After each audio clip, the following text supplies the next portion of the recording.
వాళ్ళు ఏమైపోయారు? ఎవరైనా చంపేశారా? ఎందుకు ప్రమాదం అంటున్నావు? అడిగింది లతిక.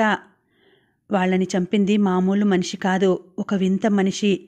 ప్రతి 23 ఏళ్లకు ఆ భయంకరమైన జీవి భూమి మీదకు వస్తుంది. పౌర్ణమి నుండి మహాలయ అమావాస్య ముగిసే వరకు ఆ రాక్షసుడికి చాలా శక్తి ఉంటుంది. ముఖ్యంగా చివరి 3 రోజులు శక్తి రెట్టింపు అవుతుంది. పగలైతే ఒంటరిగా ఉన్న వాళ్ళని తినేస్తాడు. రాత్రులు గుంపుగా వెళ్ళినా ఒంటరిగా వెళ్ళినా వాడి కంటపడితే వాడికి ఆహారం అవ్వాల్సిందే. ఈ చివరి రోజు దాని శక్తి ఇంకా రెట్టింపు అవుతుంది. మీకు జాగ్రత్తగా ఉండండి అని చెప్పడం తప్ప ఇంకే సాయం చేయలేను. వీలైతే రాత్రులు అడవికి వెళ్ళడం మానుకోండి. ఇక్కడ ఆపు బాబు అని అన్నాడు. మరి మీకు భయం లేదా? అడిగాడు సాహిత్. దానికి ఒక నవ్వు నవ్వి, మమ్మల్ని మేము కాపాడుకోవడం తెలుసు, కానీ మీరెక్కడి నుండో వచ్చినోళ్ళు, అడవి గురించి పూర్తిగా తెలియదు కదా అని చెప్పాను అని వెళ్ళిపోయాడు. నాకు చాలా భయంగా ఉంది, మనం వెనక్కి వెళ్ళిపోదాం అంది లతిక.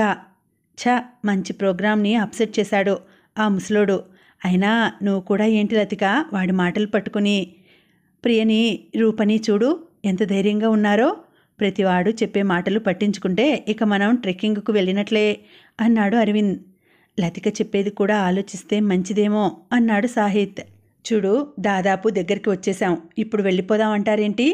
హాలిడే మూడ్ పాడు చేయొద్దు లతిక, అందరం ఉన్నాం కదా, భయపడవద్దు అంది ప్రియా. రూప బయటకి చెప్పకపోయినా లోపల భయపడుతూనే ఉంది. సూర్యాస్తమయం అవుతోంది. ఏదో తెలియని నిశ్శబ్దం చుట్టూ ఉన్న పరిసరాల్లో. ఇంతలో కారు టైర్లో గాలి తగ్గుతున్నట్టు అనిపించింది. సాహిత్కి ఆపి దిగి చూశాడు. తను అనుకున్నది నిజమే, మిగతా వాళ్ళని దిగమని చెప్పాడు. ఇప్పుడు ఏం చేద్దాం అడిగాడు అరవింద్. గెస్ట్ హౌస్ ఇక్కడి నుండి 1 కిలోమీటర్ ఉంటుంది, నడుచుకుని వెళ్ళిపోదాం సరేనా అన్నాడు రాహుల్. అందరూ దిగి నడవడం మొదలుపెట్టారు. లతికకి మాత్రం భయంగానే ఉంది. మరి రాహుల్ కార్ని ఏం చేద్దాం అడిగింది రూప.